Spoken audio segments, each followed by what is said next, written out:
Իմ տաղավարում հյուրընկալել եմ վաստակաշատ հաղորդավար Կարեն Քոչարյանին։ Մարդը եթե սիրում է իր աշխատանքը, եթե սիրում է իր ընտանիքը, իր հարազատներին եւ իր ընկերներին, կարծում եմ ամենամեծ արժեքն է դա կյանքում։ Ինչպես եւ որտեղ սկսվեց Կարեն Քոչարյանի եթերային ճանապարհը։ Նստացրեց տեսախցիկի առջև, տվեց ինչ-որ տեքստ, կարդացի, ասեց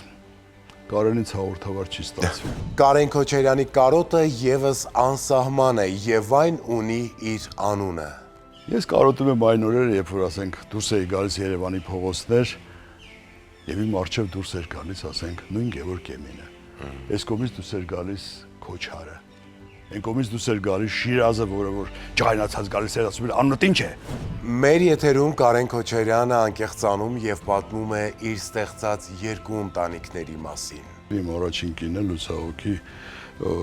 2006 թվականին է մահացել։ Դրանից հետո ստացվեց այնպես, որ հանդիպեցի Եվային։ Ով է Կարեն Քոչարյանի անակնկալ հյուրը, ում վերջին անգամ նա տեսել էր շատ վաղուց։ Մեր այսօրվա հյուրի անակնկալ նամակը եկել է Ամերիկայի Միացյալ Նահանգներից։ Ով է նամակի հեղինակը։ Հուսով եմ Երևանում երկար դադարից հետո մի օր բեմից կհայտարարես երգում է բազմագետ։ Խոստովանություն, ուրբաթ օրը, 22:30-ին